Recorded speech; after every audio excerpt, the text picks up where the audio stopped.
Almost 5 million in New York cheer the triumph of Operation Desert Storm, while in the Persian Gulf there are battles yet to be won. This is NBC Nightly News with Tom Brokaw, reporting tonight from NBC News headquarters in New York.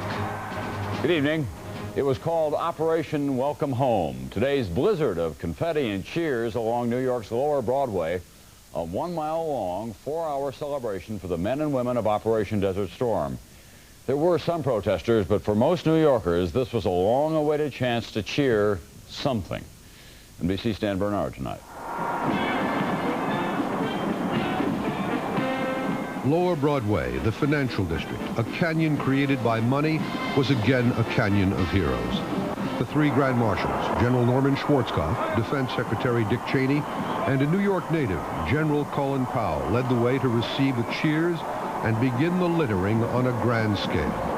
Over 4.5 million spectators, tons of ticker tape and confetti rained on the marchers, more than half of whom served in the war against Iraq. No matter how dispassionate one tried to be about this parade, it is difficult not to be moved by the sight of the 24,000 marchers and the cheers that welcome them to New York. A very special thing that these guys did for us, and I think they deserve something. I think we have some making up to do. The rough treatment of Vietnam veterans was fresh in many minds, and a contingent of Vietnam veterans marched in this parade. I think just with what happened with Vietnam, we need to tell everyone that we really supported them. There were two groups of anti-war protesters, and an attempt to break through police lines to disrupt the parade.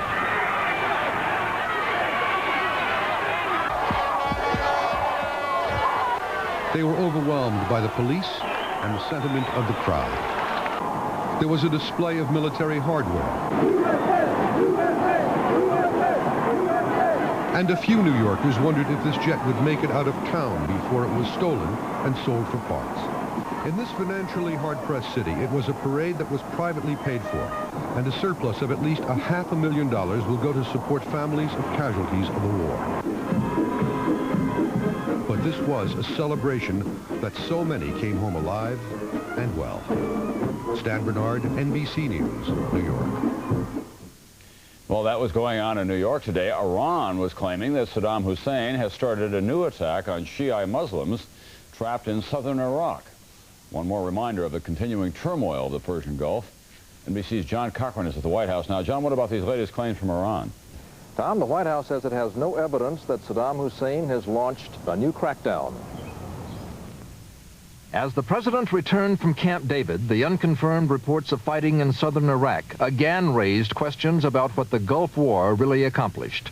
From a human standpoint, the unexpected disappointment was the suffering endured by all Iraqi rebels, especially the Kurds. I remember Eisenhower once said that the results of every war will surprise you.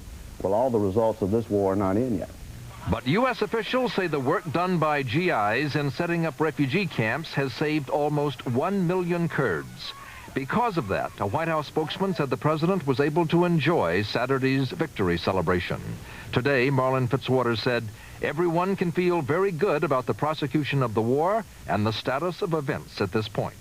But a Kurdish leader warned today that Allied forces must not leave Iraq until democracy is established. All the complications in Iraq stem from the fact that Saddam survived the Gulf War.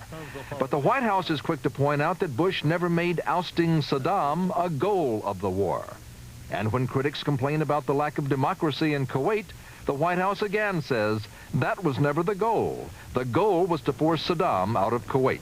Meanwhile, U.S. officials urge democratic reforms and fair trials for those accused of collaborating with Iraq. On the positive side, the president feels the war ended what he calls Vietnam syndrome. It reestablished U.S. confidence in itself, as well as amongst our allies and adversaries as well. The war also protected access to the Gulf's vast oil reserves. Oddly enough, the White House never brags about that, even though last November, Secretary of State Baker was blunt about the need to protect Gulf oil.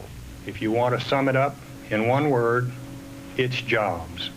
So far, though, President Bush has emphasized the idealism of defeating aggression instead of the practicality of protecting jobs. But a senior official here says that emphasis could change during next year's re-election campaigns. Tom? Thank you, John.